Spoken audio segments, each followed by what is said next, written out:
Jose Young's here at the UFC 239 media day, and I'm not going to try and embarrass myself. Can you please pronounce your last name? I know your first name is Edmen. I asked Jack Marshman if he could pronounce your name. He goes, nope, it's just Ed. It's just Ed in my mind.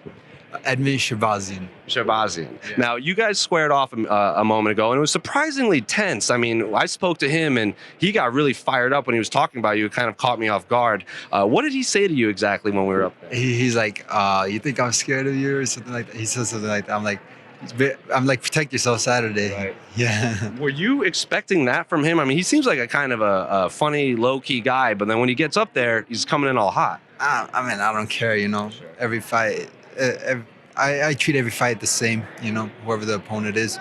I come in like a gold medal match, so whoever the opponent is, I don't care what he talks. Yeah, he talks good. You bring up the intensity even more. I like that. I'm gonna beat you up even more.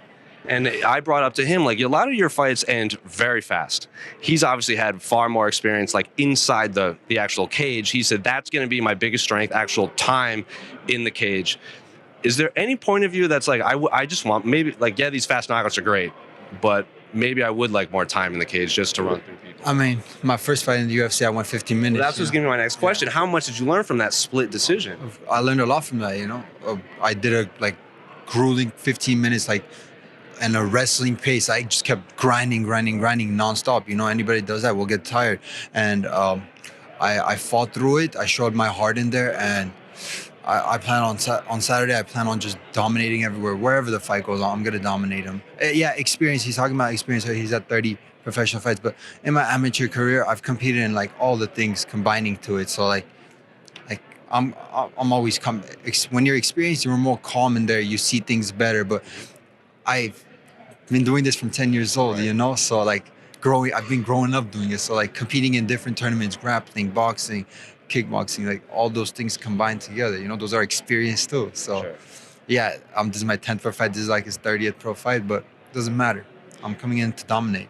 Were you happy with that split decision? And when I say were you happy, like not with the performance or the split, I'm sure you thought you won the fight, but were you happy to spend the 15 minutes in there after like 40 seconds, 30 seconds, 60 seconds? For sure, you know, after that fight, I learned a lot about myself, knowing like I could push through it even when I'm exhausted. Third round, I could push through it all the way and still score takedowns at the last second of the fight.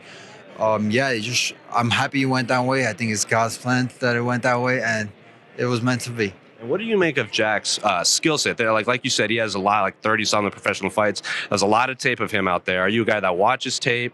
And where do you think that he excels from watching his past fights?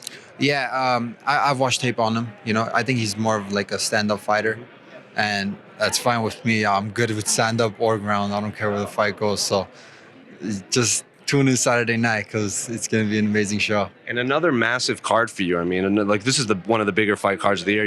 People were saying the same thing about your last card. Are you happy to see the UFC kind of putting this big promotion behind you as like this undefeated knockout artist? Like, are you the next guy that they can build around?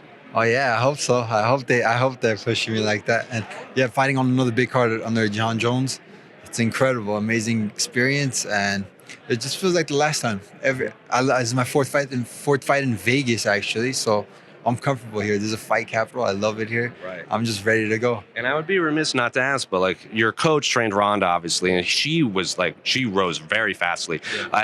Has he given you any advice or like specifically to like how to handle this meteoric rise? Of course, you know, like even growing up, I was watching Ronda through like her times when she was main eventing things, and I would see all the media coming to the gym and then the fights. Like I kind of like saw that firsthand, like when she was doing it. So I grew up watching it too, so when I got here, I was comfortable with it.